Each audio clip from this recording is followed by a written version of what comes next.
ಆತ್ಮೀಯ ಬಳಕೆದಾರರೇ, ಈ ವಿಡಿಯೋನಲ್ಲಿ ನಾವು ನಿಮಗೆ ನಿಮ್ಮ ಆಯುಷ್ಮಾನ್ ಕಾರ್ಡ್ನ ಕರೆಕ್ಷನ್ಸ್ಗೆ ಹೇಗೆ ಅಪ್ಲೈ ಮಾಡೋದು ಅಂತ ತಿಳಿಸ್ಕೊಡ್ತೇವೆ.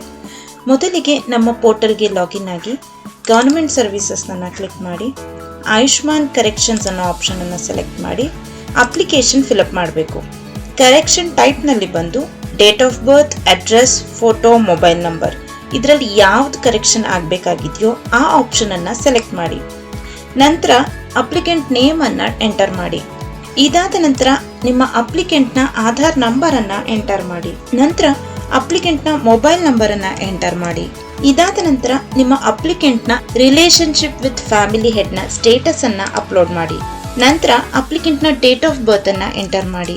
ಇದಾದ ನಂತರ ಅಪ್ಲೋಡ್ ಲೈವ್ ಫೋಟೋನಲ್ಲಿ ನಿಮ್ಮ ಅಪ್ಲಿಕೆಂಟ್ನ ಫೋಟೋವನ್ನು ಅಪ್ಲೋಡ್ ಮಾಡಿ. ನಂತರ ಸ್ಟೇಟ್ ಮತ್ತು ಡಿಸ್ಟ್ರಿಕ್ಟ್ ಅನ್ನು ಸೆಲೆಕ್ಟ್ ಮಾಡಿ. ನಂತರ ಸಬ್ ಡಿಸ್ಟ್ರಿಕ್ಟ್ನಲ್ಲಿ ಬಂದು ಡಿಸ್ಟ್ರಿಕ್ಟ್ ನೇಮನ್ನು ಎಂಟರ್ ಮಾಡಿ. ಇದಾದ ನಂತರ ಪಿನ್ ಕೋಡನ್ನು ಎಂಟರ್ ಮಾಡಿ. ಸಬ್ಮಿಟ್ ಫಾರ್ಮ್ ಅಂತ ಕ್ಲಿಕ್ ಮಾಡಿ. ನಂತರ ಪ್ರೊಸೀಡ್ ವಿತ್ ಕಾರ್ಡ್ಸ್ ವ್ಯಾಲೆಟ್ ಅಂತ ಕ್ಲಿಕ್ ಮಾಡಿ. ಇದಾದ ನಂತರ ವಿದಿನ್ 2 ವರ್ಕಿಂಗ್ ಅವರ್ಸ್ನಲ್ಲಿ ನಿಮ್ಮ ಆಯುಷ್ಮಾನ್ ಕಾರ್ಡ್ ಕರೆಕ್ಷನ್ನ ಸ್ಟೇಟಸ್ ಅಪ್ಡೇಟ್ ಆಗಿರುತ್ತೆ. ಈ ವಿಡಿಯೋವನ್ನು ವೀಕ್ಷಿಸಿದ್ದಕ್ಕಾಗಿ ಧನ್ಯವಾದಗಳು.